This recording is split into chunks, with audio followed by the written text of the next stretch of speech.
47 movies, 3,592 minutes, 60 hours, countless mysteries to solve, times the gang will split up, bad guys to reveal, and Scooby snacks to eat. I watch every single feature-length Scooby-Doo movie. In this video, I will review them all. One note at the top, I will be going into varying levels of depth with each movie. There is a formula to these movies and some of them fail to stand out much.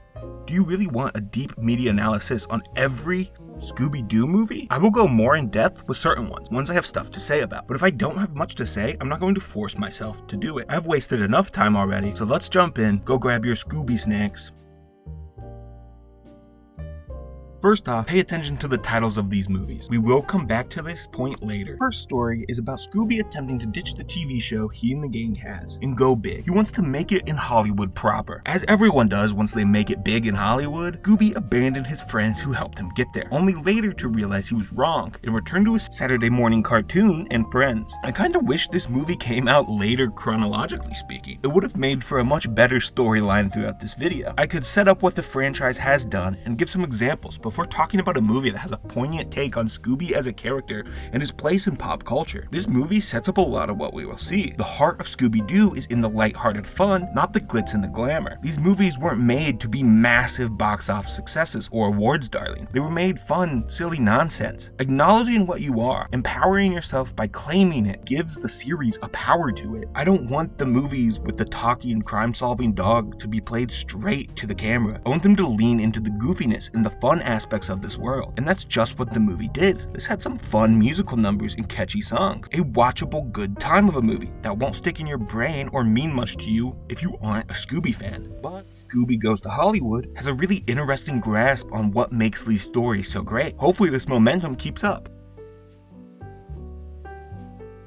Daphne, Velma, and Fred have already taken up too much screen time with their very limited appearance in the first movie. Time to kick them out completely. The mystery gang is now Shaggy, Scooby, and Scrappy. Yo, I get to talk about Scrappy already. Shaggy's uncle died and left his entire estate to Shaggy. They traveled to the southern plantation left behind. They made it clear that this was a slave plantation for some reason. Canonically, Shaggy comes from old blood money, which is kinda funny. Once at the plantation, they learn of a buried treasure. Of course, there is supernatural-based stuff like a headless horseman there. They then meet the Boo brothers, who are modeled after the Three Stooges. These are real ghosts who are of pure intention. The central mystery here is pretty thin. All the clues are played for laughs by how obvious they are. Shaggy and Scooby take forever trying to figure it out, and then Scrappy comes up with the answer rather easily. For this to really sink home the mystery, there needed to be some kind of big twist, and there was. It was revealed that the sheriff's evil twin we hadn't heard of before was behind it all. Kind of out of nowhere, but the surprise evil twin happening this soon is funny. This one definitely had its funny moment, but the titular Boo brothers were not a part of those. They failed at making me laugh, just a worse Three Stooges. Imagine making the Three Stooges less funny. The standout joke is when the ghosts first arrive, and Shaggy starts to stutter the G sound, but at the very last minute, he changes and says spirits, perfectly goofy and absurd. And in the very end, Shaggy donated the blood money he received to the three ghosts in an in-need orphanage nearby. Great to see him have a moral backbone and give back to a community his family took so much from.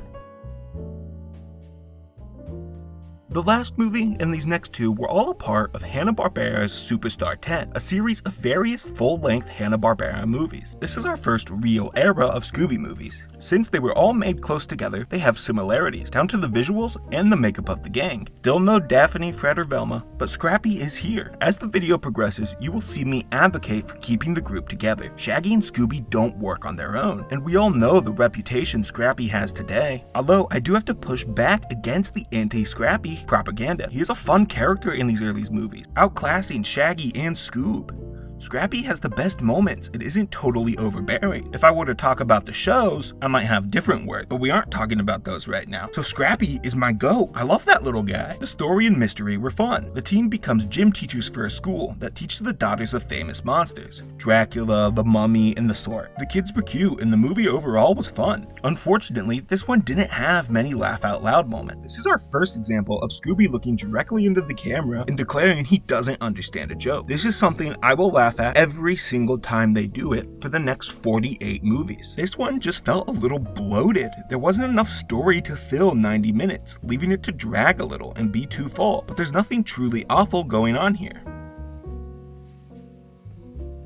and I thought that last one dragged. They could have cut this in half, and it still would have been too long. This movie is exhausting to watch, and outstays its welcome very quickly. It's painfully unfunny. The type of movie that gets negative laughs out of you. I will laugh less in my life because I watched this one. You might think I'm being hyperbolic on the lack of comedy in this movie, but as I'm recording this, I'm questioning how there could be such a drop in comedy, and I remember just how bad every joke was. It's kind of amazing. A large section of this is dedicated to Dracula and the Hunch Bunch. Dracula is such a character. The accent is there, all the tropes are there, his line delivery is so irritating, getting on your nerve, and he isn't even the worst part. The Hunch Bunch are two of the least likable and funny characters ever put on screen. Genuine heartbreak happened every time they pop their heads back up. This movie also throws the canon out of the way already. Despite being in the same universe, this is a different Dracula to the one in Ghoul School. So that means, in universe, there are multiples of all the monsters. Or this is some weird Elseworld story? We are too early in the video for the timeline to be folding back in on itself.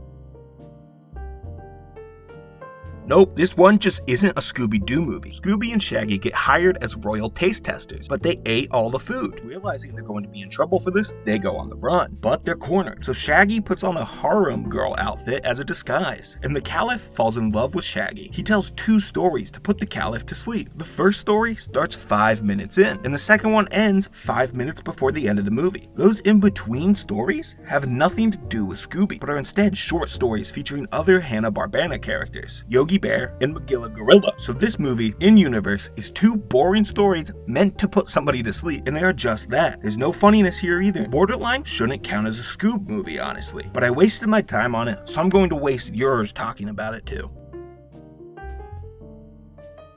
The Hanna-Barbera 10 movies came out in 1987 and 1988. Since Arabian Nights doesn't count, there was a drought with Scooby movies until 1998. A whole decade passed without any Scooby-Doo movies. Truly a tragedy. But now we enter what many consider to be the golden age of these, the Mook era. Mook is the animation studio that was responsible for these next 4 movies. All are held in high regard as one of the peaks of Scooby media. If you have fond memories from your childhood about Scooby, there's a good chance it comes from this era. The films are iconic, but let's see how they hold up today. Scooby-Doo on Zombie Island is often considered the greatest Scooby movie of all time, the highest rated on Letterboxd and a fan favorite among Scooby enjoyers. The gang, back together as a 5 again, breaks up, tired of solving mysteries that always end with men in masks. Daphne starts a TV show with the help of Fred to track down real monsters. After some time passes, they reunite as a group for a cross-country road trip, hoping to find some real paranormal activity. They find their way to Moonscar Island because everyone says it's haunted. On this island, there are ghosts, zombies, and a magical cat girl religion. Now I don't know how the world felt about cat girls in 1998, but they could have never predicted how women worshipping their god and turning into werecats would have aged. By the way, I'd put my vote in. It aged like fine wine. What makes Zombie Island stand out so much is the higher scale of horror compared to many other Scooby movies. In no way would I classify this as a full horror movie, or even scary, but it is spooky. There are some proper tense scenes that could easily be elevated into pure horror if it wasn't the talking dog movie. The scary parts aren't played off as goofy jokes, but instead as genuine horror that would shock a real person. It's a kid's horror movie that is a load of fun, not actually scary, but many horror movies, like Halloween, aren't either. Daphne is the standout character of this movie, effectively becoming the leader. She isn't just bait, which your character falls into sometimes. She takes charge and adds to the mystery while being funny. In fact, I like all of the gang in this. The depiction has most of their best elements without many negatives. Fred doesn't really add much in this movie, but has he ever? If you are a Scooby fan, which if you are watching this, I partially assume you are, Zombie Island is a movie you will love. Funny, engaging with great side characters. I don't really know how you could punch a Scooby movie up anymore. Maybe I do know how to punch up a Scooby movie, Pretty Women Who Sing. This is the introduction of the Hex Girls, Dusk, Luna, and Thorn. This is one of those moments where I embarrassingly admit I have 2 different Hex Girl songs on my main Spotify playlist. If I were to get into a car with people and shuffle my Spotify playlist, a Hex Girl song could come on. A lot of what makes Zombie Island great applies here too. Mook definitely knew what they were doing. They kept the scary elements and character focus too. They kept the real threats and monsters that made the first one so iconic. Now, out was the zombie survival, and in was the supernatural witchcraft. If you watched my 13 Days of Horror video, you'd know I have a real problem with supernatural nonsense. But that's only if it's played overly seriously and trying to be scary for anyone over the age of 7. The Witch's Ghost does supernatural horror in a whimsical way, rather than trying to play it off as actual horror movie stuff. There's a really thin line that they walk between being too goofy and too serious. That works great. Magic is silly, so treating it as such works. The central mystery to this one is a lot of fun. Velma fangirling over a horror writer who turns out to be an evil warlock is great stuff. And this is the best Velma we will get in this video. She is nerdy in a fun way, awkward around people, and made me laugh throughout. She's often a weak spot for these, so her being a highlight left Witch's Ghost without much bad in it. Tim Curry killed it as the aforementioned horror writer. He's as over the top as you'd expect with a Tim Curry performance. And you know I have to talk about the Hex Girls more. They are the magic to this movie. Most Scooby movies have obvious red herrings, ones that are so over the top they're trying to convince you it's them, but it could never be just because of how obvious it is. They are an evil goth witch all-girl rock band, and that just rules conceptually. It's a sentence that gets better with every word. Their interactions with Fred and Daphne are peak in this. Then, the best joke in the movie is Thorn being 1/16th Wiccan. Such an absurd thing that ends up mattering in the end. The Hex Girls put this movie on their back and elevate it further than where it was. Simply every part of this movie works together to deliver perfection. There isn't anything else you'd want from a Scoob movie. Or, I guess there isn't anything else I'd want from a Scoob movie. I don't really know about you. The first two movies by Mook did so well, WB, Warner Brothers, considered Scooby to be a big draw and greenlit more by the Mook team. Alien Invasion had a big legacy to live up to. Zombie Island and Witch's Ghost were both nominated for an Annie, did well financially and critically. Unfortunately, Alien Invasion didn't quite live up to its predecessors. However, it's more than fair to say this movie stands on its own as good, just not as great as the other movies. It's impossible for a creative team to knock every ball out of the park. Sometimes good is good enough. But why is this one not as good? One reason for me personally is that I just like zombies and witches more than aliens. I've never been a big fan of aliens. Other than that, this movie pulled back from the more serious horror elements that the other two used, and instead leaned into the comedy. The vibes just felt a little off. Steering away from a kid's horror into pure comedy leads to a less funny movie overall somehow. Part of the comedy in the last two was Scooby and Shaggy being fish out of water. The contrast of a talking dog and near murder heightened the comedy. I've been ragging on this movie too much, so I need to talk about the good parts of it. The first sin of Scooby media is splitting Scooby and Shaggy from the other three, but here it works. It managed to split the gang rather effectively. Scooby and Shaggy spend most of their time with undercover cop hippie Crystal and her dog Amber. Shaggy and Scooby become romantically obsessed with them. Obviously, Shaggy likes Amber. Okay, maybe not. These relationships are a lot of fun, and so is Crystal as an addition for this movie, a character I wish we got a little more of. As previously mentioned, the supernatural elements are stripped back a little, so the focus is more so put on the mystery solving. And this isn't the greatest mystery. It's the typical one. Rich people being greedy, and it's not actually aliens. Initially, this was disappointing. I prefer the real stuff. Then, Crystal and Amber reveal themselves as shape-shifting aliens. Sure, why not? That's a fun twist to throw on at the end. There were a couple of odd choices here or there that made this a little clunky, but that happens from time to time. This one took a similar tone to Alien Invasion, except our main theme this time is video games. What? I love video games! Imagine if they played Among Us in this movie. That would be amazing. The gang's friend from college invited them to come play a game that he made based around them and their adventures. Once at the college, a computer virus comes alive and starts terrorizing everyone, only for Mystery Incorporated to get sucked into the game's world. Once there, the only way out is to beat the game. This video game had some pretty awful game design. I can't believe it won an award. The first 2 or 3 levels were super difficult. The gang struggled to make it through alive. You would think the entire game kept up this pace of difficulty. Maybe this game is just the Dark Souls of Scooby-Doo movies. But then, the game just gets super easy, and the gang starts to blow through levels at montage-like speed before reaching the final level. Imagine playing this game, slogging through the first 3 levels, then not a single challenge until the very end. Every other game up for this award must have been awful. The last level is quite a lot of fun though. They meet the cyber versions of themselves from the game. While this has the potential to be annoying, it wasn't, and was quite cute actually. they have to reach a box of Scooby snacks in the amusement park. That park is filled with real versions of previous monsters they've unmasked. I love this concept. There isn't a mask to pull off. They have to fight Frankenstein and a goo monster for real. A fun climax that can really only be done in a movie like this. One where they are sucked into a video game. Otherwise, it would be too unrealistic and break canon. The gang wins and make their way out of the game to reveal they were transported into it by a kid trying to discredit the game and its award because of jealousy. I'd prefer if it was just some virus, but that doesn't affect the movie at all, really.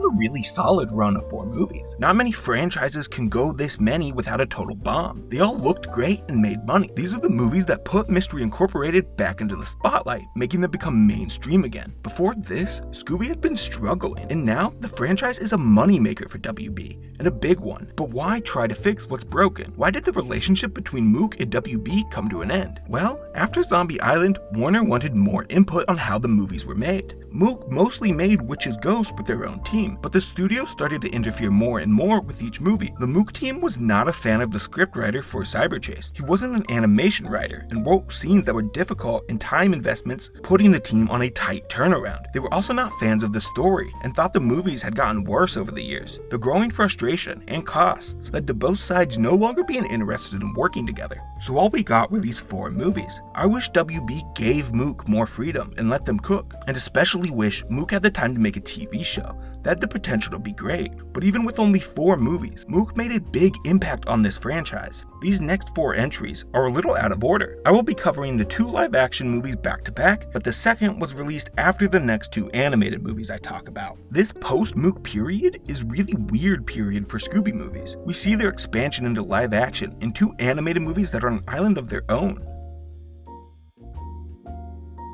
Now, time to dive into the OG live-action movies. If you have a fond memory of these movies, I apologize in advance for what I'm about to say. Except the fact that I don't apologize, and I do mean it. This is a bad Scooby movie. Like, a very bad one. First off, I don't think a live-action Scooby-Doo movie works fundamentally. So much of the comedy comes from visual gags that aren't replicable in live action. So much of the identity is in animation. There's a suspension of disbelief that comes with that.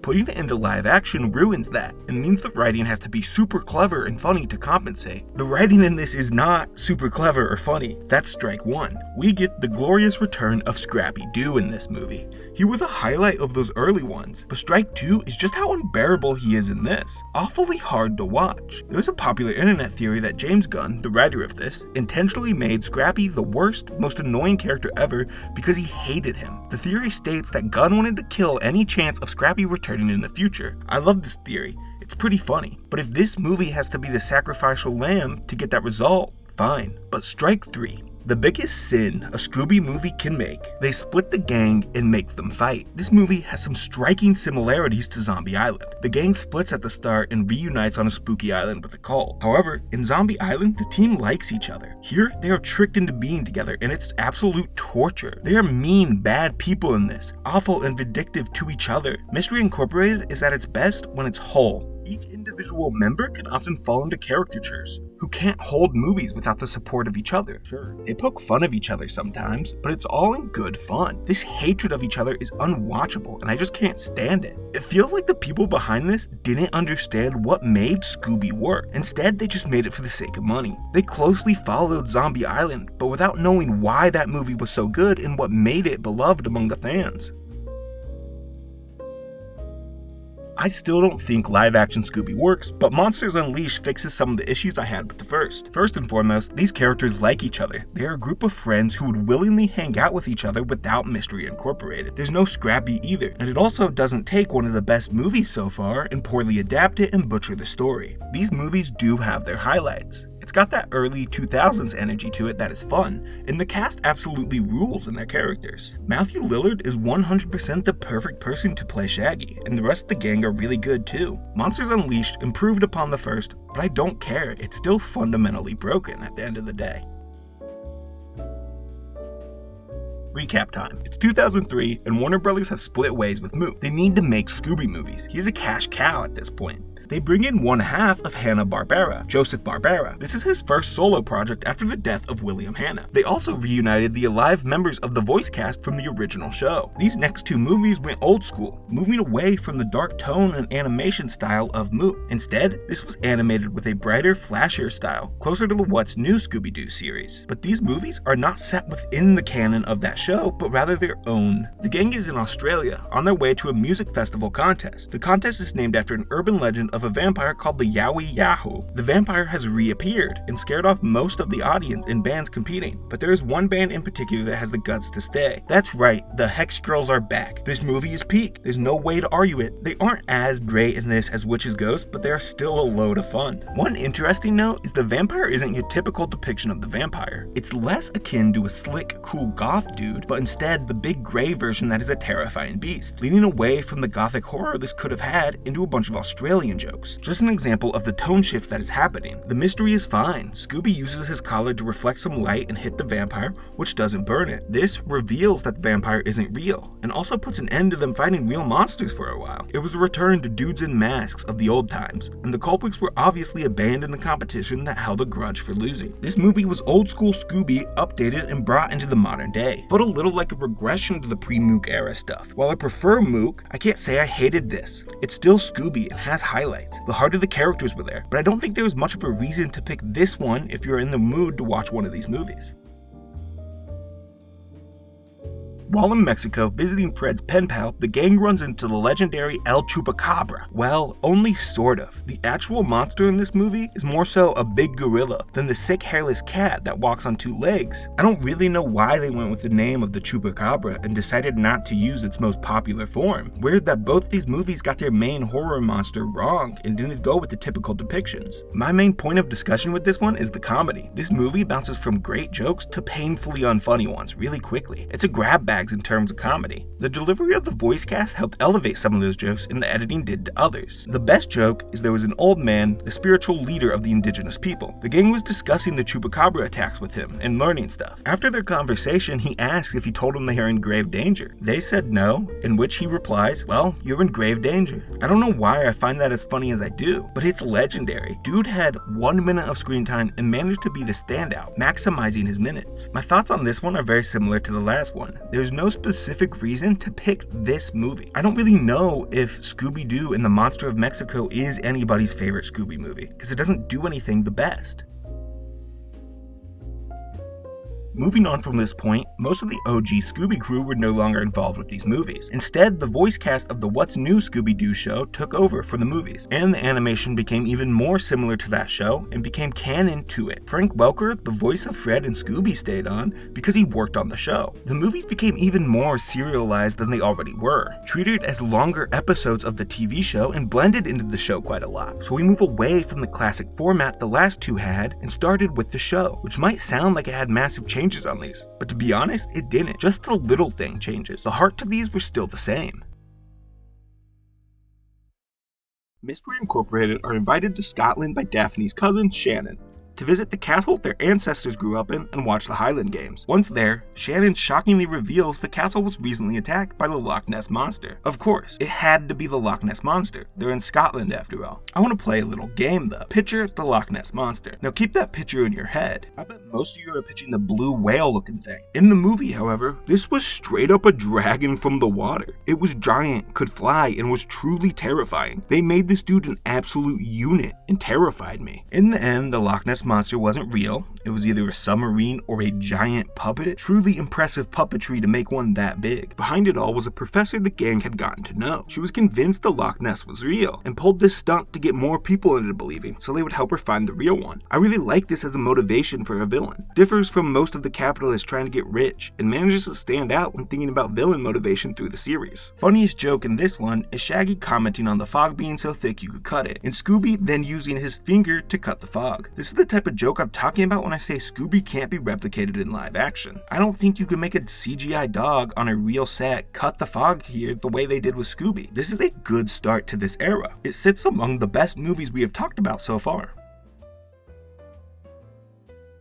The gang are gifted a free trip to Hawaii by a beach clothing company that wants Daphne to work for them. Once there, you'd never guess it, but there is a monster. After the mayor opened the surfing contest to more than just the islanders, there was word that the ancient spirit, the Wiki-Tiki, is back and attacking people. The gang finds out the surfing contest is an ancient ritual, and that's why the Wiki-Tiki is upset. There are a decent amount of red herrings in here. The company courting Daphne to work for them, a real estate mogul too. I would have gone all in on that guy being evil. The greedy capitalist trying to buy up the land had to be behind this, right? No, it was the best surfer in town and his girlfriend. They did it because they were upset that the surfing contest was open to non-Hawaiians. Wait, no, that would make too much sense. Looking over my notes, they did it to drive down land prices so they could buy to sell at a high value. So in the end, it was about property prices. I knew it. There was a really funny through joke in this one. After being warned of the Wiki-Tiki, Scooby and Shaggy want nothing to do with it and proceed to try to leave the island. The gang offers everything for them to come along, but none of it works. They even turn down Scooby snacks. But in the end, they are convinced by macadamia nuts. This kicks off a 1 movie long obsession with macadamia nuts. This movie mentions them close to a dozen times, and I laughed every time. These movies can really nail the repetition side of comedy. Most importantly though, this is a Daphne movie. A lot of these movies give a particular focus on one character being the highlight. Co's Hollywood was Scooby, Witch's Ghost was Velma, Zombie Island was Daphne, Alien Invasion was Shaggy, and Fred had, I guess Fred hasn't had one yet, but nobody cares, he isn't your favorite member of the gang. Aloha has Daphne in the so-called starring role, and that always means you're in for a fun time because her character facilitates the most fun happenings. In this, she's a fashion designer that can also surf and is the best survival expert knowing how to lead the group through the island. She fights the Wiki-Tiki while surfing. She's simply the best member of the gang.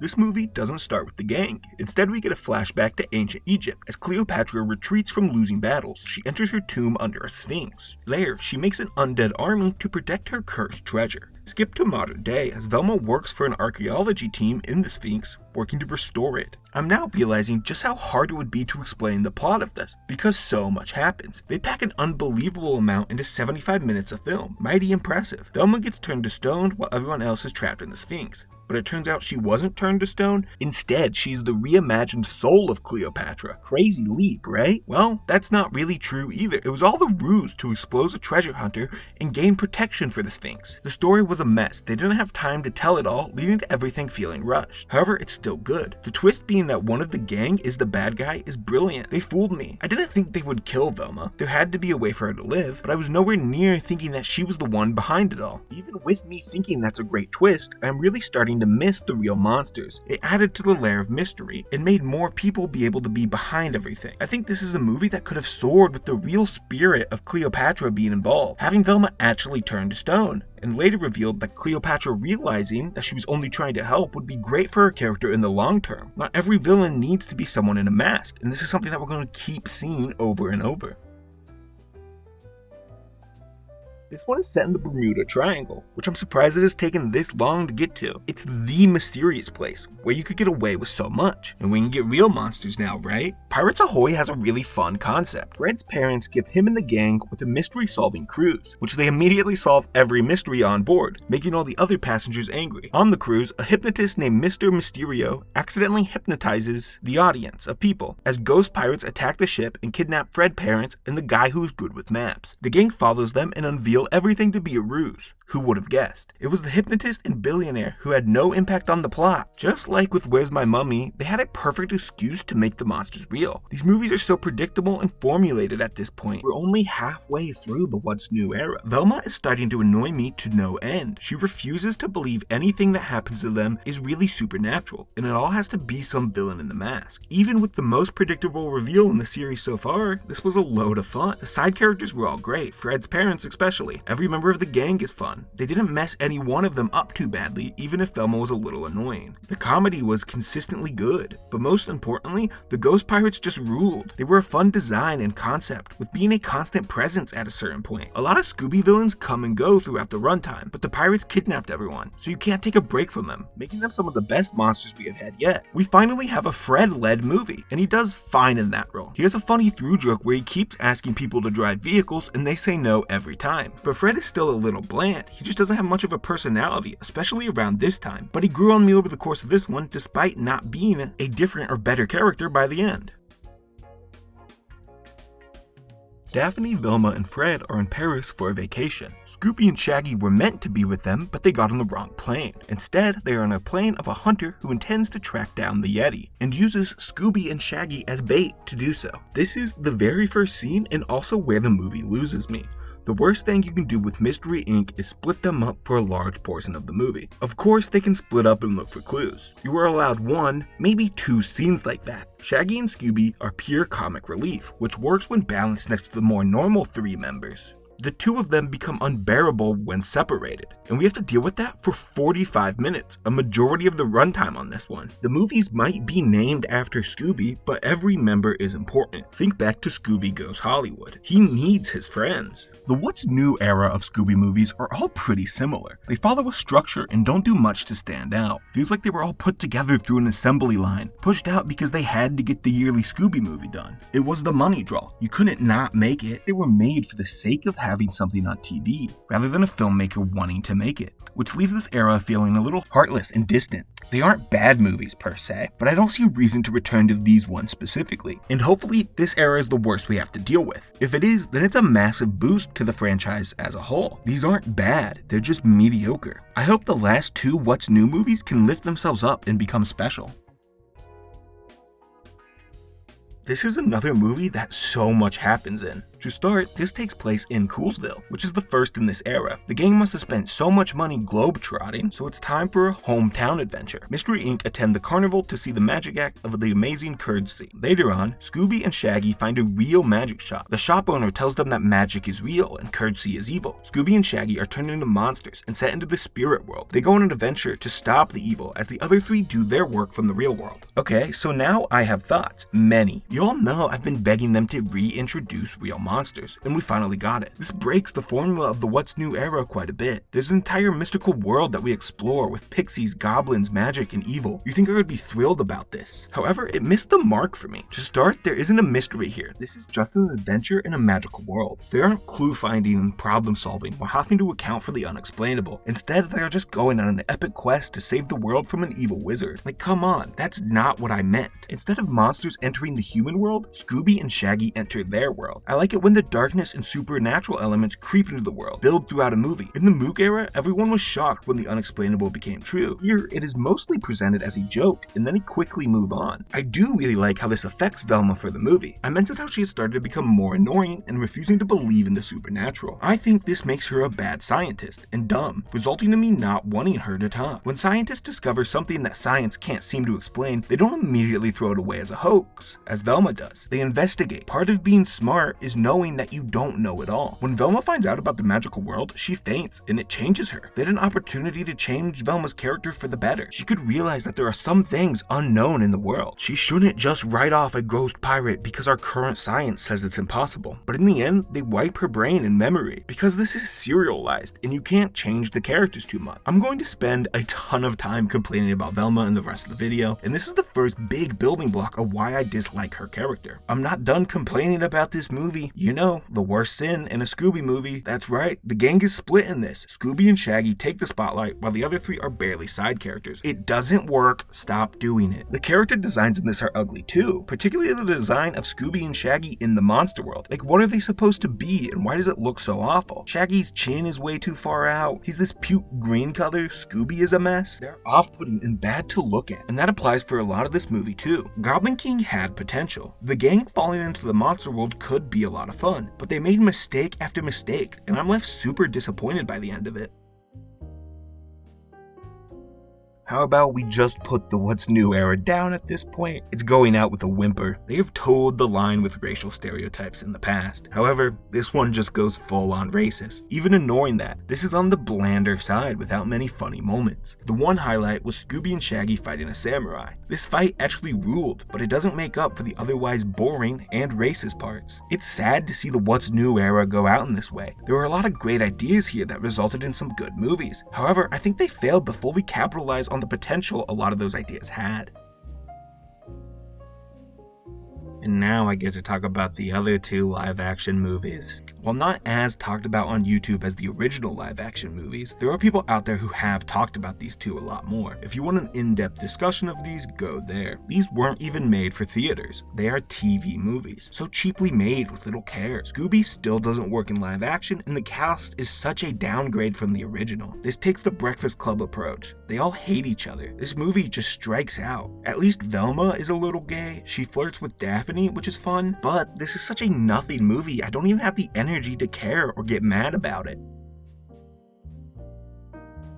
I do have the energy to get mad and care about this one though. An absolute assassination of everything I've ever loved about Scooby-Doo. Velma and Shaggy love story. Fred and Daphne being official and not just a wink nudge thing. Annoying Shaggy with zero good qualities. Pretty Daphne who needs Fred. Scooby and Shaggy fighting. Fred being a jackass frat boy and not just really dumb. At most, 1.5 funny jokes. Constant bickering. None of the gang are friends. The most predictable and uninteresting mystery, unremarkable side characters. And straight Velma. We hate straight Velma here. And the list could go on. These are just some of my top problems with this. Did the people making this even know what Scooby-Doo was? It's an insult to me as a fan. Am I too hard on this kids movie? No, because it deserves to be ripped apart as not just one of the worst franchise movies ever made, but one of the worst movies ever made.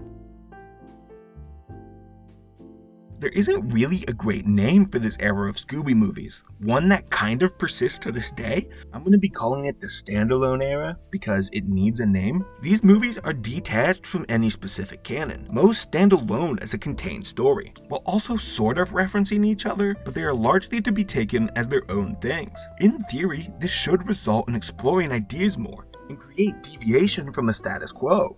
They're able to shake up the world in ways they could not when it was connected to a TV show. The art style also changed, for the better. They moved away from the bright cartoony animation to a darker, more realistic look with more shading. I think this is a good change. They needed something to differentiate the movies, and this is an improve on the style. I really like how these movies look. They also return to their classic outfits from the original show. I'm excited for this new era, if I can even call it that. You'll see why dividing these into eras gets a little complicated later on.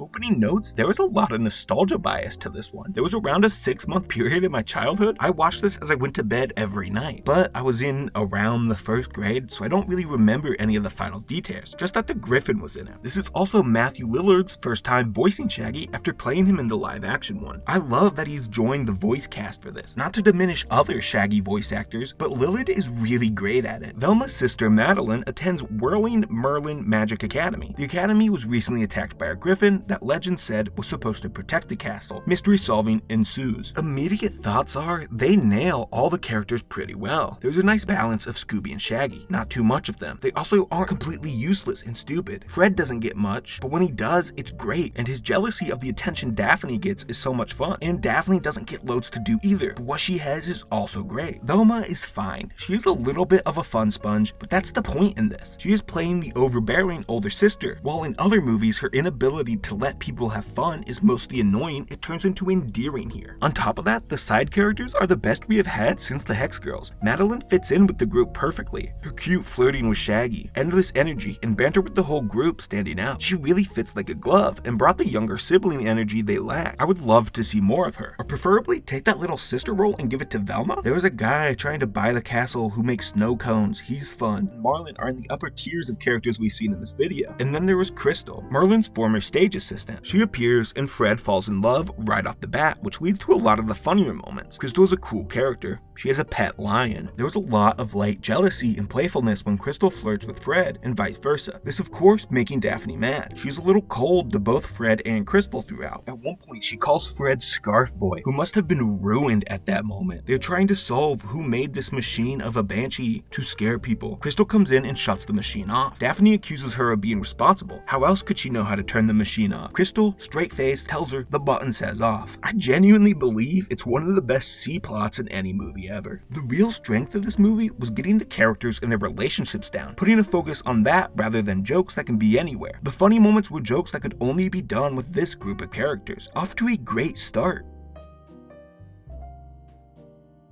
Mystery Incorporated are camp counselors at Fred's old summer camp. Once there, they are informed about an old myth that has returned. the Woodsman. This scares off most of the campers, but there are still 3 kids, and Fred convinces the gang to stay, investigate the mystery, and be counselors for the kids. Based on this premise, you'd think this is a low-stakes summer adventure and camp movie, which it was for a little while. Then the story turns out to be bigger. There's an underground abandoned city and multiple other monsters. We don't just deal with the Woodsman. They create a big team involving the 3 kids, the head counselor of both their camp and the rival camp, and a random cop thrown in there too. I'm traditionally not the biggest fan of this setting. Summer camp doesn't really get me excited, but they use it to explore the characters in an interesting way. Each of the human members of Mystery Inc. had another character who was a mirror to them. Each of the 3 kids shared a personality with one of Fred, Velma, and Shaggy, while Daphne's counterpart was the rival camp counselor. It made for interesting situations, seeing how each of these characters would mentor a younger them, the wisdom they would pass on. This movie did pull the wool over my eyes. I didn't see the reveal coming at all. The evil people were a park ranger who had very little screen time and an ex-convict who disguised himself as one of the kids. Absolutely wild. I wouldn't have guessed a man baby dressing up as a child in my first 100 guesses for the reveal of this. It's so nice to be shocked when a reveal happens, opposed to most of these. I've largely avoided talking about this up until this point, but it has to be brought up here. There is normally a layer of horniness in Scooby media, hiding jokes that the kids won't get like every kids movie does. On top of that, eyes popping out of heads type stuff when Shaggy and Scooby see an attractive woman and dog, that type of stuff. However, Camp Scare was extra horny. The Fred, Daphne, and other camp counselor group had some energy to it. When the gang split up, it was those 3 and a child. It resulted in a really awkward scene. Then there was a scene of them all having fun. Fred swimming, Shaggy making a sandwich, and then Daphne shows up with a beach ball in front of her, moves it to reveal her bikini, which they zoom in on. Then the same thing happens with Velma. WTF? This is a kids movie? How did they get away with it? There is a post-credit scene that reveals one of the monsters to be real. That's fun, but it's never touched on again.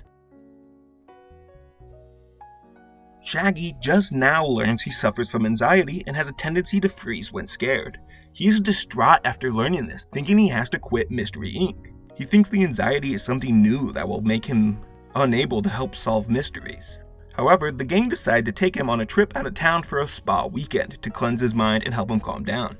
The spa owner is also a hypnotist, and there's a nearby fossil dig site, then a ghost dinosaur attack, which rules. I've seen ghosts, I've seen dinosaurs, but I've never seen ghost dinosaurs. Shaggy freezes and almost dies, but Scooby saves him. As a result of this, the hypnotist hypnotizes him to be fearless, but nobody remembers the trigger word set to change his mind. This story rules. As I said, the monster is just dope. The theme of ancient history is mixed with Native Americans in the universe. There are brief moments that are about the preservation of history in other cultures. It's only lightly explored, but I like that they went there anyway. The brainwashing Shaggy into a tough guy and situations he can be put in while switching back and forth have loads of potential. However, this movie just wasn't very funny. Actually, it wasn't funny at all, and ran several jokes into the ground. The entire movie, Scooby couldn't seem to figure out the code word. There were several minute-long stretches of people saying the word, which was bad, and Shaggy switching back and forth, all while Scooby was unable to solve the problem. And Velma had a crush on this dork who worked for the dig site, which they continued to run into the ground so they could dig it up later.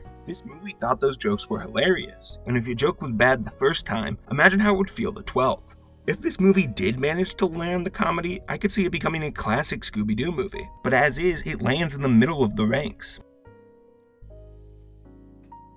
The gang want to take a vacation. They are tired of all the mayhem and mysteries to solve, tired of monsters chasing them. So naturally, they visit a town hosting what is called Vampire Palooza and stay with a direct descendant of Van Helsing, Abraham. Now, I generally don't like victim blaming in life, but when they accidentally resurrect a vampire who captures Daphne and plans to marry her in a ritualistic wedding, it's hard not to say I told you so. Trouble follows these people everywhere you go. So, for your vacation choice to be the vampire town is a little crazy. You were asking to get kidnapped and be turned into the plot of Dracula. This is one of the darkest we have had in a while, which is very welcomed. It leans into the gothic eerie atmosphere, a vampire cult, brainwashing, kidnapping, forced marriages, and blood rituals. Of course, they all are presented in a kid-friendly way, but it's such a welcome return to the darker atmosphere. The star of all of it being Bram. He is the leader of the vampire cult. Dude oozes charisma. He is over the top, performing to the cheap sheet, undeniable riz for most humans, but Daphne rejects his advances, so he captures her. Cartoony level villain right there. The highlight of this era remains the individual characters, with everybody getting time to shine. Velma gets really upset when she wasn't kidnapped, which was cute, but Daphne stars here. Her interactions with Bram leading up to the kidnapping are so much fun. I guess I should also mention that this is a musical for some reason. I know the title is Music of the Vampire, but I didn't expect them to burst out into song and dance throughout. In the opening minute, the gang starts to make fun of show tunes, which felt incredibly odd. It was a conversation that the gang wouldn't normally have. Then the first song started and it all hit me. I don't hate that it's a musical, but I do hate that they made fun of show tunes and then went to do them. Pick a lane there. I'm a little conflicted on it being a full-blown musical with consistent numbers. It feels a little unnecessary. The songs take up the limited time they have. A lot of musicals are weirdly paced. The story happens quicker than it should because they have to stop to sing. And this movie only had an hour 20, so it felt a little rushed. However, it was fresh and the songs were catchy, so I think this movie gets away with it.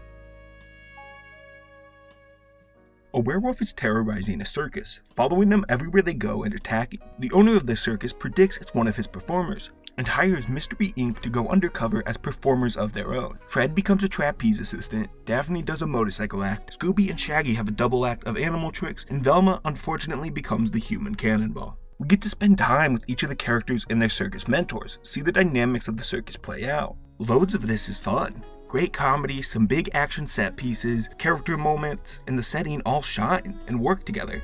We get Velma's last stand as a great character. Her arc for the movie is overcoming her fears. She was a real highlight. Then there was Daphne, who not only did her motorcycle routine, but also became a clown and nailed it. Talk about range. There were two dents that knocked this movie down a little bit. There was a lot of infighting. Since each member of Mystery Incorporated spend time with different people, they all have different theories that clash. Fred doesn't like his mentor, so he blames him, while Velma does like her, so she refuses to think it's him. This is a lot more bearable than most infighting, because there is reason and logic behind it. I understand why there were the arguments. Then, I'm not even going to explain this next part, but Scooby turns into a human at one point. I have tried so hard to get that image out of my eyes, but it's been burnt in.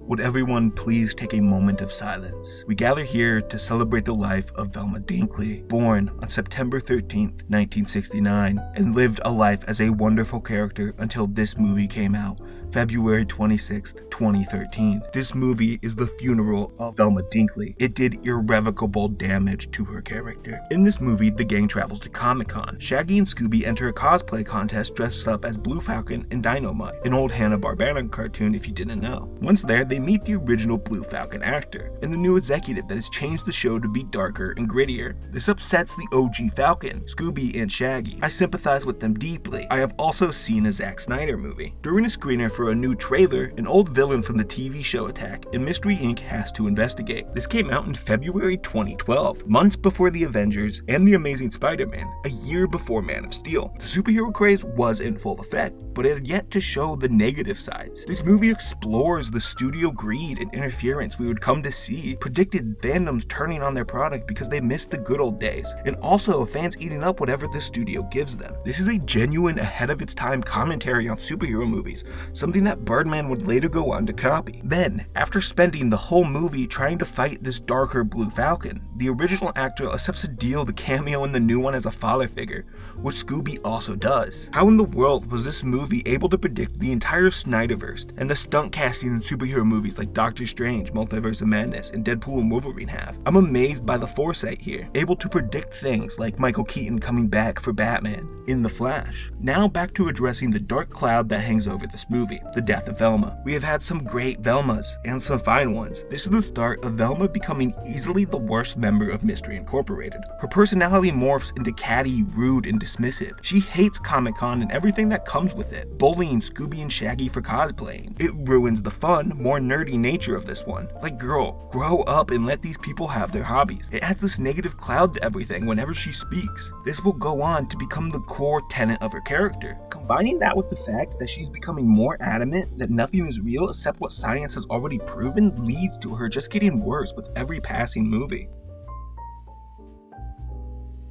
When I saw there was a puppet movie, I was optimistically excited. I wondered what a new medium could bring. However, this movie is made for babies. A group of kindergartners would be bored and see through this. So predictable, it's embarrassing. I think puppets that aren't the Muppets might be cursed. This and the One Bad Community episode are puppet, and I have already typed too much about this literal baby movie. Unfortunate, but I'm just moving on to the next one. I have so much to say about this one. The gang is in Chicago. Fred and Daphne are finalists for a talent show hosted in an opera house. There is a phantom. That is the intro. The talent show is a great center for everything. Each contestant is fascinating in their own way. The little girl that plays the violin while the stage is on fire is one of the coolest things ever. Fred and Daphne end up throwing the contest so she can win and save her family's house. It's a dumb thing, but it was really cute. We see the start of random cameos from real people. Wayne Brady is in this. The actual mystery is great in this one too. Maybe the best one we've seen in the entire video. I love how everyone plays an active role in mystery solving, Shaggy and Scooby being the reason they catch the big bad. A lot of the time it comes down to just Fred or Velma doing the actual mystery solving, Scooby and Shaggy having little effect on it most of the time. But this movie balanced it. Mystery Inc. solved the case because they were a team and everyone worked together. On top of that, it turns out there wasn't a phantom. There were 5 different people being the phantom, all for their own selfish reasons. It was beyond funny when there was reveal after reveal, punctuated by a cop openly asking if anyone else was a phantom, and taking everyone's word for it when they said no. Now to discuss the Daphne and Fred relationship. Daphne is my favorite member of the gang when written correctly. Cool, confident, a people person. Traditionally feminine characteristics, but they don't define her. She's the best leader for the group because she is a people person. Fred is cool. I make fun of Fred a lot, and will keep doing so, because he doesn't have much personality. You can put the other 3 in cliques. Shaggy is a stoner, Daphne a popular girl, and Velma is a nerd. But what is Fred? Don't you say jock, because he isn't. This dude is a dork. He has a strong heart but isn't as defined. Around this time they start to develop his love for traps, but that's not a personality. Fred is the ultimate utility tool. He is so undefined, writers can do whatever they want with him. There have always been implied feelings between the two, but they are never deeply in love or in a relationship, and that's how I like it. However, in this movie, Daphne is deeply in love with Fred. He is her everything. If she can't be with Fred, she doesn't want anything. She is 2 heads over heels for Fred. Nobody should be crying over Fred Jones. There's a really intimate scene of Daphne and Velma talking. Deep emotional talk. I would love more of this, but make it about anything other than the guy with no personality. This gives Fred something interesting, but is a regression for Daphne. Instead, just make Fred better on his own. I have the same problem with Scooby and Shaggy to a degree. Make the characters stand out on their own and not need the dynamic. I just don't think the group dynamic works when they are this overt. There are subtle nods at them having feelings, or they act jealous of each other like an Abracadabra-Doo. This is a cartoon where talking dog solves crimes. We don't need a deep love story. It feels forced. They are a group of friends, keep it that way. Even with my complaining, there were moments that got me. They had some great interactions that could be placed in different movies. And the final song was really cute. I'm only human after all. It did start to warm me up. However, I am just against the entire idea of explicitly putting them together. The standalone era isn't over and even runs to the modern day, but this is the beginning of a new era that runs concurrently with the standalone. We are entering the crossover times. Scooby started to cross over with seemingly anyone and everyone. A lot of the movies take the way of having guest stars over wholly original stories, but there are still a few more of the standalone scattered throughout. Shaggy and Scooby went on an exclusive trip to WWE City to watch WrestleMania. Meanwhile, a ghost bear has begun attacking WWE City. And I hate the concept of WWE City off the top. Don't give them any ideas, they will use it. Up front, this is the crossover I know the most about. This came out during the height of me watching WWE. I remain a wrestling fan to this day, even if I no longer watch WWE. As a Scooby fan, this is fine. A little too much involvement of the wrestlers, and not enough to do for Velma, Daphne, or Fred. Daphne just fangirls over John Cena. Velma is like that one guy on my floor freshman year of college trying to tell people how dumb the thing they enjoy is, and Fred is once again here. The mystery is obvious, but a ghost bear is dope. Writing this video made me realize if you want to make something cooler, just make it a ghost. Bears, dinosaurs, pirates, all made cooler by being a ghost. Now, as a wrestling fan, this movie is hilarious. First off, the bear, the ghost one, has a rivalry dating back generations with Sin Cara of all people. Sin Cara was never that big of a wrestler. He was a Mexican wrestler called Luchador. Before he came to WWE, he was the biggest luchador in Mexico under the name Mystico. His arrival was hyped up massively, but he never got used to working in America and WWE. He would often mess up moves, trip, and was a shadow of his former self, having restrictions put on him by the company. He left and they just put a different dude in the mask pretending nothing happened, but the new one wasn't that good either. And this was the main guy they chose to have their bear beef with? There was also obviously John Cena, who got the biggest laugh of the movie knowing how to speak lucha, which was just Sin Cara flipping around. It's pure absurdity throughout. The climax is Scooby-Doo, Kane, John Cena, Sin Cara, and the kid of a trainer fighting off a ghost bear inside a steel cage. Who thought of this? Then, after saving the day, Scooby is awarded the main title of WWE. The belt Bruno Sammartino, Stone Cold Steve Austin, and AJ Styles held is given to a dog. Worst part of it all, if this was real, he'd only be the 4th worst world champion ever. Last thing about this movie, I promise. Who do I see there? Is that former NWA World's Champion and Fox News correspondent Tyrus? He is an awful wrestler. Like truly, this man cannot move and should never be near a ring. You and I could put on a better match than he could. There is no other time I will get to show this clip, so I'm gonna take the opportunity. This is from the end of his career with a company called the NWA. He's truly one of the worst ever, and he's in this, making it so much funnier. At the very start of this movie, Daphne is a just chatting streamer. You already know I'd tier 3 instantly. Do I have to say that's a joke, or would people get it otherwise? Velma's uncle dies and leaves his castle to her. Thankfully, he did not own slaves, so we won't have to unpack that. At first, Velma wants nothing to do with the estate. There is a curse associated with that side of the family. Everyone who takes over the castle is bound to lose everything they love. Shortly after, the ghost of her uncle appears and wrecks the mystery machine, forcing the group to travel to the castle to put an end to the curse. This is a massive movie for Fred of all people. He gets a second personality trait. He becomes distraught over losing the mystery machine, constantly mentioning how he lost his beloved, which got a bunch of laughs. After the curse that makes you lose what you love most causes Scooby and Shaggy to lose their appetite and Daphne to lose something we will get to, it doesn't affect Fred. He has already lost that. The one thing he loved and cared about was the mystery machine. Massive development. Doubled Fred personality at the snap of a van. This story largely sucks. It's been done before and better. Velma is brainwashed into being evil. I hate that. Her being evil means nothing and doesn't have the impact this movie thinks it does because she is brainwashed. These side characters are easily some of the worst and most annoying of the entire franchise. The Castle Keeper was reminiscent of the Hunch Bunch in the fact that he wasn't funny a single time. None of the townsfolk are memorable, making for a weaker overall package. Now, I unfortunately need to talk about what happens to Daphne. The curse takes away what you love most and plays into your biggest fears. So what happens to Daphne? She gains weight. The movie says she went from a size 2 to an 8. This is beyond messed up, showing kids that the worst thing that can happen to someone is put on some weight. That's not even mentioning size 8 is lower than the average for American women, and that Daphne gains a lot more weight than being a size 8. It's a gross layer of sending the wrong message to kids. It's so destructive to tell kids that being bigger is a nightmare and something you should avoid at all costs. Now, in slight defense of the movie, no other character shames Daphne for this. Fred even goes so far to confirm that she still looks great and there isn't a problem. But kids aren't going to pick up on that. If you want to make a mature reflection on body image, self-confidence, and the way you treat people who weigh more, the place to do that is not the movie with the talking dog that solves crime. This movie gets very little right and cements itself as one of the worst without considering the horrible ideas it teaches the children. Adding them in, it worsens it.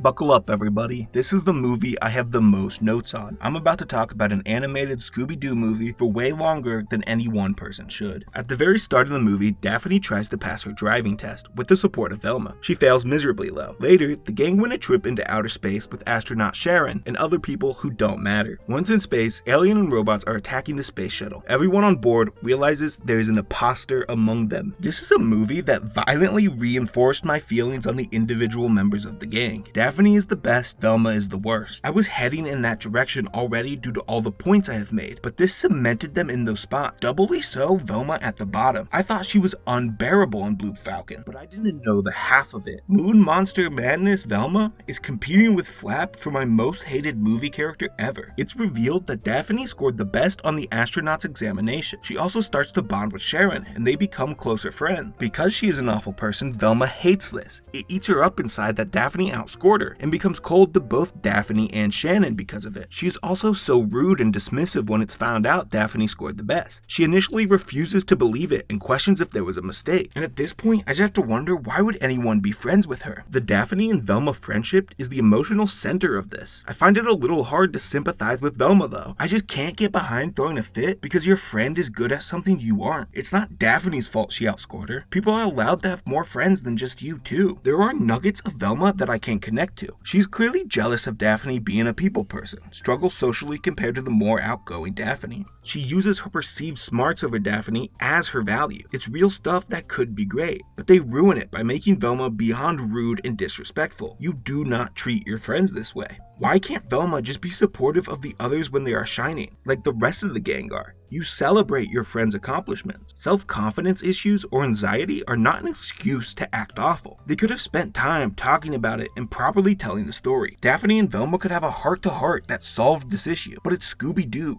They aren't interested in and don't have time for that. Then, Velma's fits don't even make sense. She says that her skills are overlooked, nobody appreciates her, and she never gets credit for what she brings to the group, which is flat out wrong. She is always the person who solves stuff and gets the credit. The entire gang look to her for advice and explanation of mystery elements they don't understand. It's mind-boggling just how much they butcher a simple story about a friend being jealous. Velma refusing to let Daphne have success if it outshines her. She needs to have something over Daphne. It's implied Velma is okay with Daphne being the pretty friend, because it doesn't matter if Velma is the smart one. The problem Velma had in this movie is Daphne encroaches on her territory. I just hate the depiction of social relations in a group setting, and think it sends the wrong message to kids, who, despite what I want to admit, are the target demo for these movies. I wish they just solved this in a semi-competent manner. Instead, Shannon's evil and Daphne just forgives Velma, and Velma lets Daphne save everyone's life? I don't really think it's a redemptive arc if Velma is forced to do this or die. She lets Daphne get the credit because if she doesn't, everyone will die. You might think I don't have anything else to say about this movie, but you'd be wrong. This is really funny and has phenomenal side characters, a fact that amplifies the previously mentioned problems. Fred spends the entire movie annoying old astronauts. Daphne's hair is funny with how it moves without physics. There is a robot with an incredibly morbid sense of humor. All of his jokes involving telling people how they're gonna die miserable deaths. And so much more. This movie is really good at repetition comedy. Some jokes they hit 3 or 4 times and get better every single time. The animation style is mostly normal and good as always, but there is a part where each member of the gang tells a story, and the animation style switches up with each one. I love the quick little switch ups that are a fresh and welcome animation style change. After all that, how can I even sum up my thought? Moon Monster Madness shines at the little things, but the overarching story is so poorly told it sours me on the entire movie. And they talk through space suits a lot of the time, which was super annoying. I wanted to like this movie. It had so much potential and so many great parts, but unfortunately, I'm just not in love with it.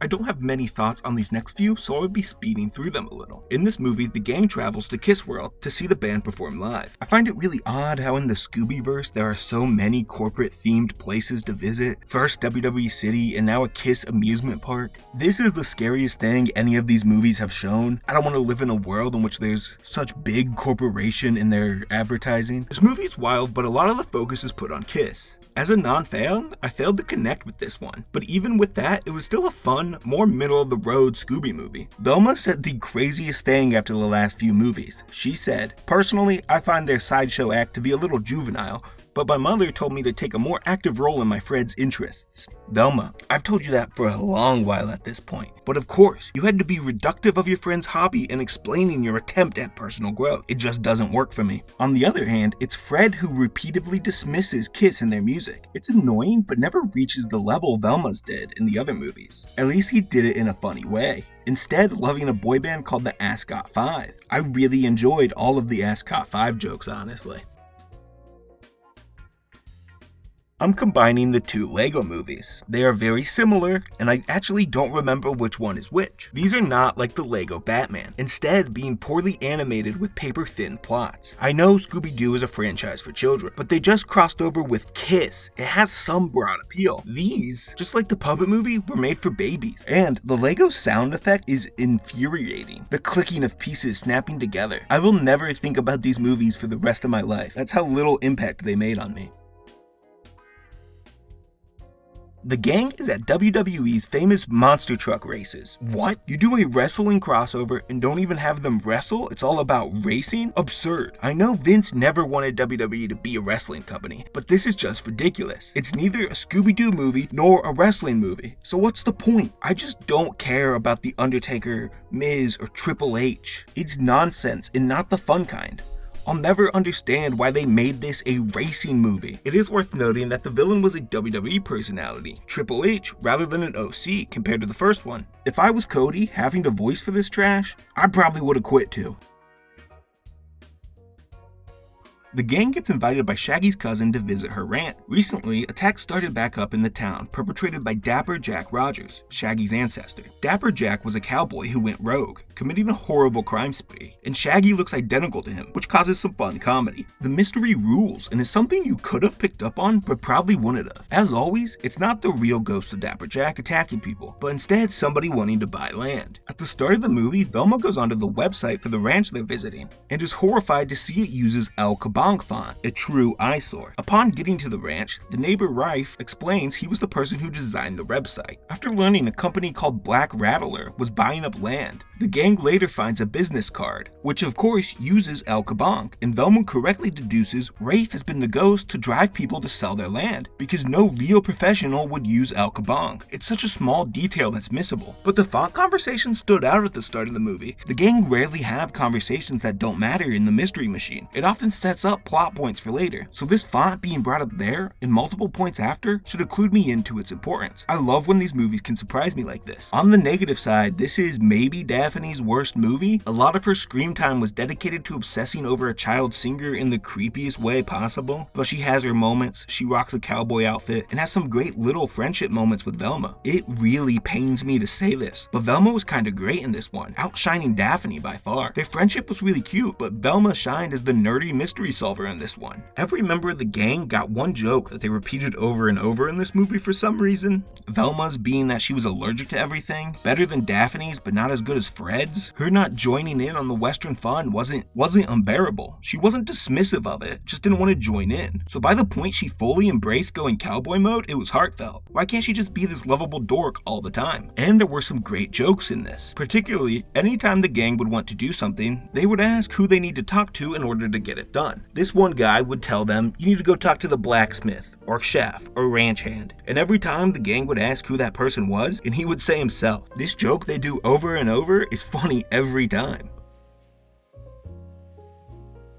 I'm saying this next sentence with 100% sincerity. This is a top 3 Batman movie. I don't think it's number 3, and I don't think it's number 1 either, so I could probably just say the second best Batman movie ever. Mystery Incorporated are tracking down a thief, Puppetetto the Puppeteer and his puppets. After catching Puppetetto the Puppeteer and his puppets, in the first minute of this movie, they reveal themselves to be DC Comics' Martian Manhunter and Detective Chimp. Beyond excited to see Detective Chimp in here, great guy. This was all a test. They are invited to join the Justice League. Wait, no, my bad. They are invited to join the mystery-solving league that Batman has. They get exclusive perks for joining, and it's found out that Batman is far and away the best detective out of the group, having only one unsolved case from his first year of crime fighting. That mystery pops back up, and they need to solve it. Another crossover I know something about. I have not watched Batman the Brave and the Bold show, but I know a decent amount about DC from reading the comics. Side note, I've considered doing a retrospective on a TV series, something like Batman Beyond, Mystery Incorporated, Community, or X-Men the Animated Series. If those are videos you're interested in, let me know. This movie has some great poems roles for DC characters I wouldn't have expected. I assumed they would have played the hits, the Trinity, Joker, Riddler, and the like, but nah, they have some crazy pulls. I mentioned Detective Chimp, who isn't the craziest pull, but it's nice to see. Black Canary gets a lot of love. Professor Milo, Clock King, King Tut, and Burkworm. You know they are pulling deep in the bag when they use Burkworm of all people. It was nice to see an appreciation for DC history. Black Canary repeatedly dismissed Fred by calling him Aska, and being better than him at mystery solving. Yet, he was heads over heels for her anyway. That's the most relatable Fred has ever been. Each member of the gang has one DC character they paired up with and grew closer to, making the two universes intertwined. I'm normally not a fan of silly Batman. I prefer the more serious versions of him, Matt Reeves' Batman easily being the best movie of his. So I was concerned that these two franchises would bring out the worst in each other. But this worked well. I'd call this a solid Batman story even without the Scooby stuff. You could expand this into a full solo animated Batman movie. The past coming back to haunt Bruce, his mistakes early on, having to be with something he deals now, having to reckon with the fact that he caused harm in his crime fighting quest. There were also lots of fun Scooby tropes. They balanced and mixed the two perfectly. I don't see how you could do any better with this. This is how you do a crossover. First off, they fit so well. The world's greatest detective teaming up with Mystery Inc. is such an easy thought and pitch. They just make sense together. Then you blend the best of both worlds and have characters teach each other stuff they could only learn from entering the other world. Easily the best of the crossover era and one of the best Scooby movies, period.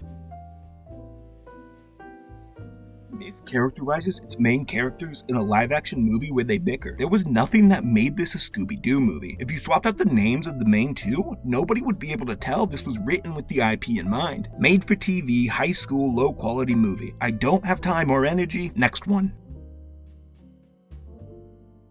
Fred's uncle invites him and the gang to stay at the inn he recently opened. Fred's ancestor had died hundreds of years ago in the castle and yelled out "Red Ghost" beforehand. Since the opening of the inn, people have claimed the Red Ghost has returned. At this point, it's kind of funny just how formulaic these are in their setup. Invited to a spooky place by probably a family member of the gang, and the monster was probably caused by that family's ancestor. Upon arrival, the gang finds out Fred's uncle is none other than celebrity chef Bobby Flay. I mean, why not at this point? After everything we have gone through, why not throw in Iron Chef Food Network stalwart Bobby Flay? And he's pretty much the best part of this, specifically watching him, Scooby, and Shaggy bro out about food. The more I think about it, the more Flay makes sense as a guest star. The main characteristic of Scooby and Shaggy is that they love to eat, and they would have a great palate as a result, so pairing them with one of the best chefs in the world made for some fun. They were able to have conversations about food and how you make it. There was a cooking show Bobby hosted, and oh boy, the gang dressed up for this one. They all pulled up looking great. Fred has a rather basic suit with his tie underneath, but it works for him. Shaggy and Scooby with very similar suits but differing bow ties, very dapper. Then Velma and Daphne each with their own style of dresses and jewelry. Is there anything quite like getting dressed up with the homies and everybody looking great? It's eventually revealed that Fred and Flay's ancestor was working as a trader for the British in the American Revolution. Shock and horror, the ghost was him haunting the inn to make sure no Americans ever got to use it after being found out as a traitor. Then it's revealed later that he wasn't a traitor. Instead, he was a double agent working directly with George Washington. They just did this 3 movies ago? The ancestor being evil, then a twist that he wasn't? I don't know why you repeat it so soon after. It's not that great of a plot. This movie was all over the place and wild, and it was all the better for it. I wouldn't have it any other way than how this movie played out.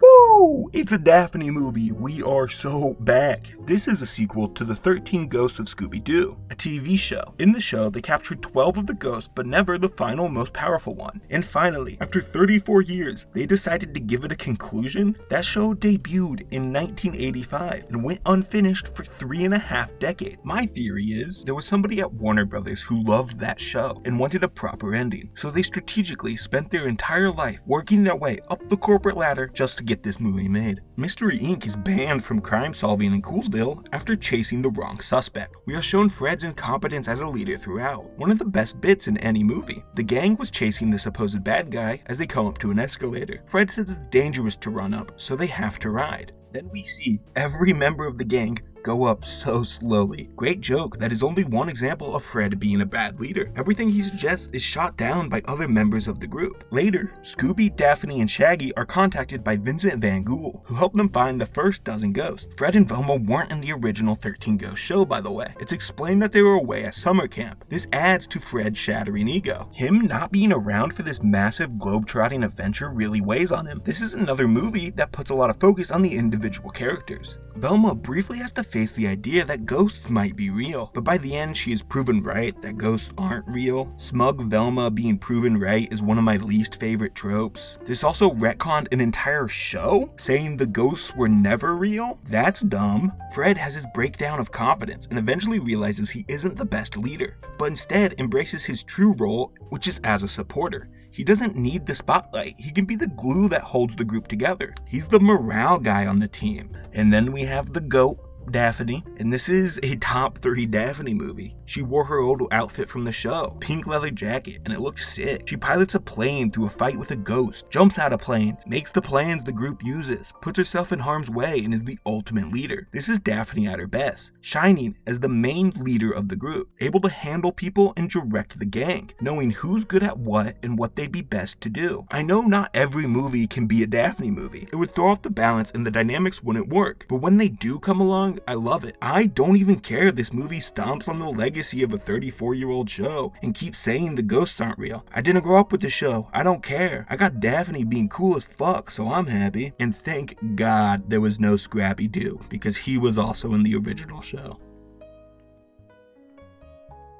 Leave the memories alone. A direct quote from that one song. So this is now back-to-back sequels to projects from decades ago. What happened to the WB offices here? I know the people and the fans have been asking for another Zombie Island, but we never meant it literally. We didn't want Zombie Island 2, just a return to the darker tone that one had. This movie is also a direct sequel to 13 Ghosts as well. Being a sequel to 2 different movies is a little weird. The Mystery Machine is still gone, and the gang are still banned from mystery solving in Coolsville. I find it intriguing they randomly started these legacy sequels at this point and connected them all together. I was assumed WB was just trying to cash in on the nostalgia and saw many other franchises making projects like these and joined in. Scooby and Shaggy make the others promise to stop mystery solving as they go on vacation. This vacation was won by Shaggy in a contest. They get to go to Moonstar Island Resort, which sounds a lot like Moonscar Island from the original. Going in, I was already thinking this was a completely unnecessary movie. Then they spent an entire minute recapping the first one, almost as if they were reading the plot section on its Wikipedia. Not only did this remind me how this couldn't stand on its own, but it made me think about one of the best Scooby movies. I think there was a really great concept of a movie here. A director invites Mystery Incorporated somewhere and secretly records them solving a mystery. If the reveal at the end of the movie was the entire mystery was a ruse because somebody wanted to make a doc on the process of Scooby and the gang solving mysteries and have their authentic reactions. Instead, you'll never guess what it's about. That's right, property value. It's a little comically how this is pretty much just blatant corporate greed. The in-universe director is resurrecting an old story as a desperate cash grab, which feels a lot like what's happening with this very movie. They aren't even trying to hide the greed. It's ruined a core tenet of Scooby movies in hating greedy people. Then Velma. Look, I know you are probably tired of me complaining about her. I'm sorry, but she is awful in this. She spends the entire time with her monsters aren't real. There is no proven science to back it up routine, which is very faulty. If you find something unexplainable, your job should be to explain it, not rule it off as impossible. And in the original movie, she fought real zombies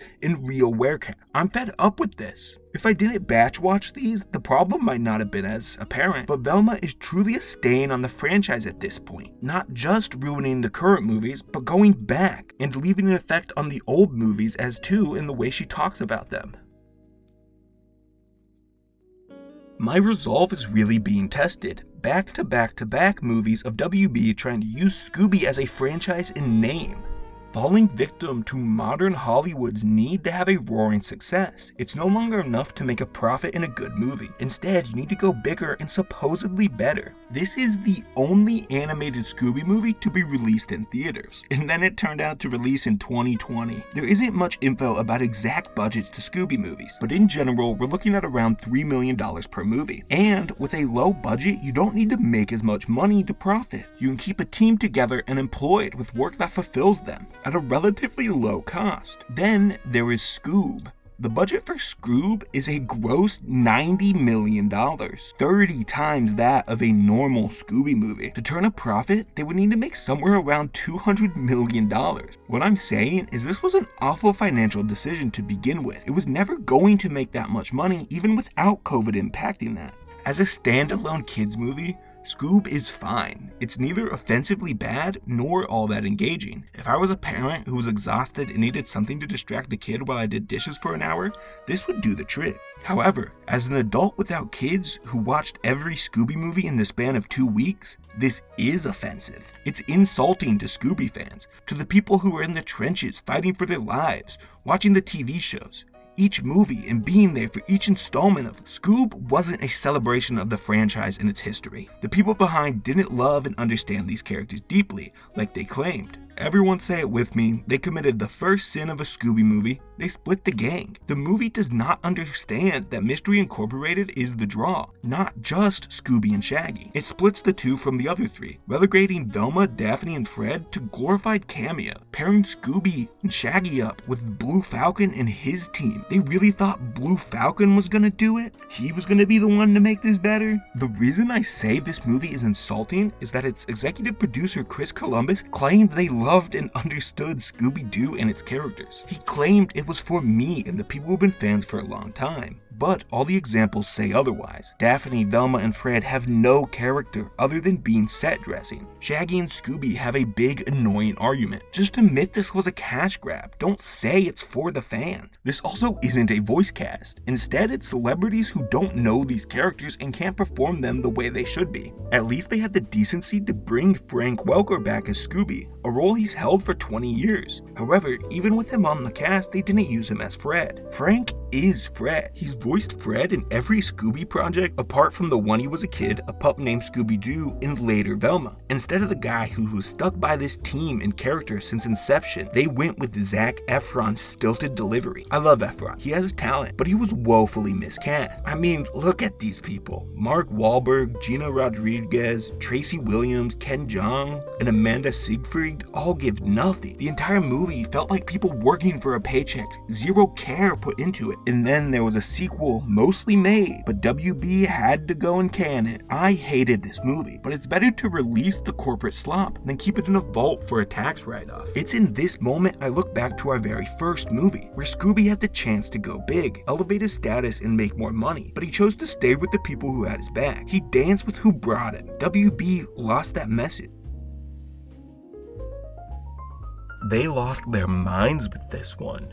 Elvira is here, a late night host from an old horror show. There was also Dr. Jonathan Crane, better known as the Scarecrow, as in the Batman villain, the Scarecrow. I don't know why they airdropped a DC villain into this one. He is somewhere around the D plot of this movie. Cameos aren't done yet. Throughout the movie, the gang call up Bill Nye, the science guy, for advice. Why are an old school TV host, a Batman villain, and Bill Nye all in the same movie, let alone a Scooby-Doo movie? And the insanity keeps on coming. The gang enters Velma's mind palace via an acid trip. The acid trip that caused them to be able to enter somebody's mind was brought on from the effects of Scooby snacks. Back in my day, Scooby snacks were just weed, but now they can be LSD too? Revolutionary stuff. This movie oddly uses a ton of so-called modern slang. Word, nothing but net, basic, and sick burn. And that's just within the span of 30 seconds. But it did result in me getting this clip of Daphne saying womp womp. Womp womp. The slang and way gang talked but out of 2011, not 2020, making it feel like it was trying to be cool and dated. Other than the absolute insanity that was this movie, I have a lot of the typical thoughts. Love Daphne, Velma's annoying. But this is such a weird movie to look back on. I don't remember any details on the mystery or the bad guy, but instead I am focused on these crazy aspects, which resulted in a fun time. But I wouldn't want every movie to be like this, completely off the wall.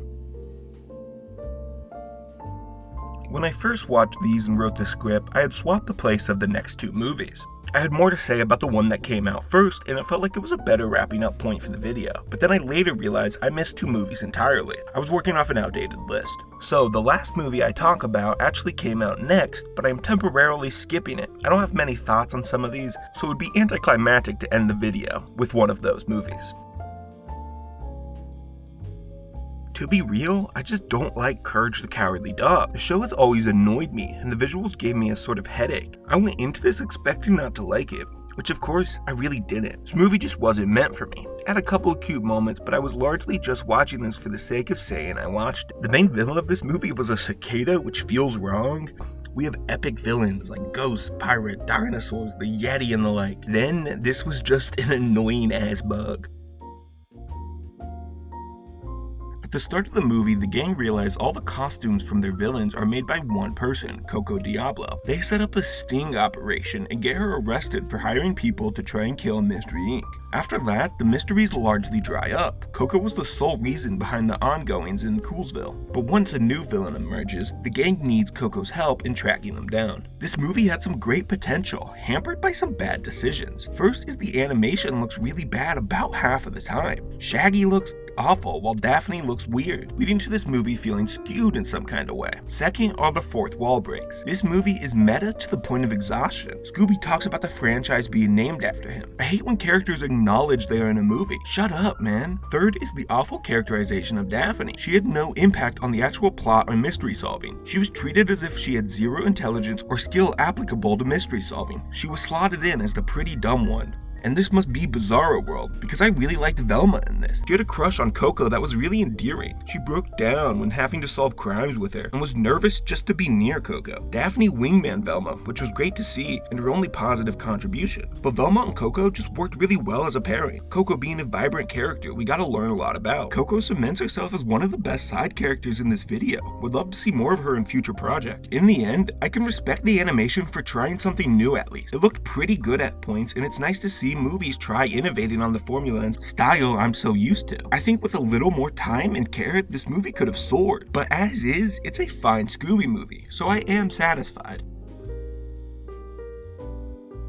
We are back in the DC universe, but instead of Batman, our main crossover character is Krypto? Yeah, it's the dog. There was a push in 2022 and 2023 to try and make Krypto a thing. WB wanted to make him beloved. There was this movie and DC League of Super Pets. As a result, this movie felt simple without much depth. It overused the Krypto and Scooby pairing to try and get people to like Krypto. There is fun action, comedy, and character moments, but nothing that amounts to that much substance. Nowhere near the level of The Brave and the Bold, but another movie you could put on and enjoy without much thinking.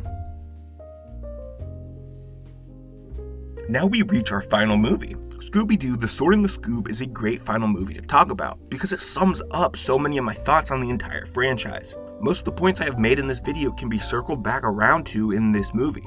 There is a scene where the gang shows up to a field. There's supposed to be a party here. However, everyone for the party is missing, and the atmosphere is down and morale is low. Daphne starts a funny little dance to liven the mood. Fred starts a worse dance, while Shaggy and Scooby start beatboxing, all while Velma stands there judging them. Daphne being the most fun and best leader, Fred just being there, Shaggy and Scooby being fun sidekicks, while Velma sucks all the fun out of the room. It's a little microcosm of the past 50 movies. This little 30 seconds of clip probably sums up my thoughts better than this 30+ page script does. I know I just attacked Velma there, but this isn't her worst movie. She does the annoying non-believer stuff here or there, but has her moments. Mystery Incorporated are visiting England. Shaggy's ancestor was Morgan Le Fay, an evil wizard who tried to steal the kingdom from King Arthur. Morgan Le Fay shows up and sends the gang back to medieval times. I love this plot. It puts the gang out of their comfort zone and into the unknown. Shaggy pulls Excalibur out of the stone and has to challenge King Arthur to a battle of the knights. Because she rules, Daphne steps up and beats every knight in a series of events. Daphne is yet again the highlight of this movie. Her cute little dance, she talks about living in a simulation, her Renaissance dress, being the funniest, Sir Daphne, sassy. She just rocks and is so much fun. Outgoing, adrenaline-filled antics, and the coolest member. This movie also highlights every member of the gang on their individual levels throughout, showing what they can be good at. Morgan Le Fay is the best villain in a while King Arthur was a pretty goofy and funny character. Eventually, Morgan Le Fay turns into a full-blown dragon, trying to kill everybody. The gang works together to kill a fire-breathing dragon wizard. Think about that, how much this movie rules. It was so cool and epic up until this point. Then the final 10 minutes happen. Velma deduces, out of nowhere, that they never time traveled. Instead, this was all a stage production put on by the town. Shaggy had a right to claim the deed of the town, and this was all a plot to get him to sign that over. Do I even need to explain why I hate this? It's worse this time because it comes out of nowhere. There aren't any hints. Velma is just a genius who believes in real science and is annoying. Pulls it out of nowhere. Her entire character at this point is just laughing in my face, pointing at me. The monsters aren't real. Even if everyone's favorite movie and TV show are the ones with overarching real supernatural threats, it doesn't matter. They just don't care. Then it is revealed that Merlin wasn't an actor, but he is a real wizard. So you reveal none of it matters because magic can't be real. Then throw it away on a joke, mind-boggling back and forth. I really like this movie, just disappointed by the final 10 minutes. But when I look back on this, I won't remember the end. I'll think about fighting a dragon, Shaggy and King Arthur, Daphne being a knight, and all the other positives.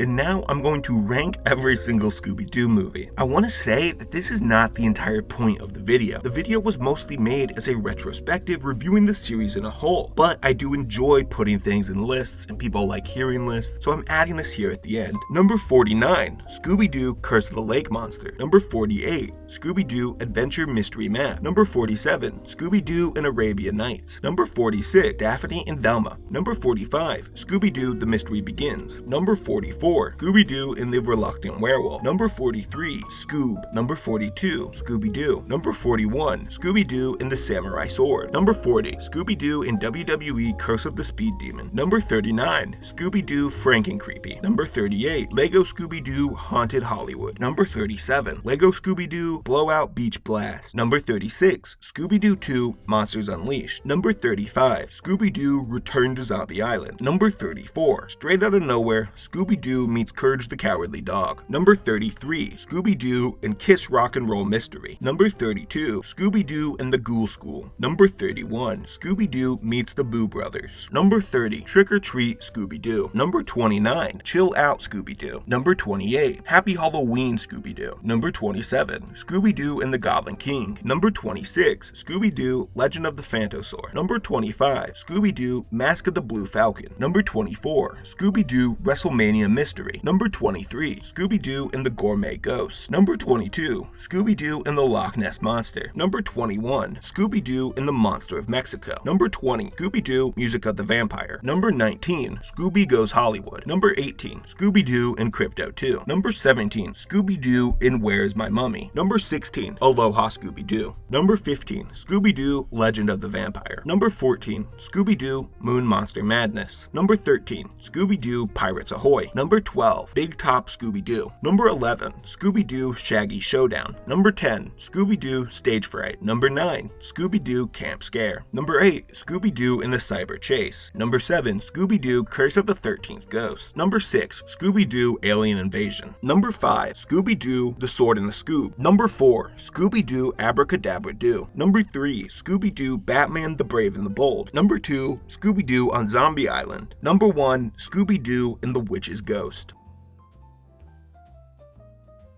To wrap up, a quick ranking of the gang. Velma is the worst, insufferable friend. Fred is fourth. He has some fun moments, but is mostly a blank slate. Scooby is third. He's a funny dog. Shaggy is second. He is always there for you, very rarely awful, and can carry comedy and story when needed. And the best is Daphne. Daphne, my goat. I love this franchise, and watching these movies was a blast, sinking into the world and characters. Yes, there may have been some sour spots, but I think a large part of that was just my love for the characters. If I didn't care about the characters, my least favorite movies would probably go up a decent decent amount. These are just fun, simple comfort movies / warm hugs. If you enjoyed, like, comment, subscribe, all that stuff, it would be super helpful. I'm always reading and responding to comments. I'd love to have a discussion with you. Letterboxd links in the description. Thank you for watching.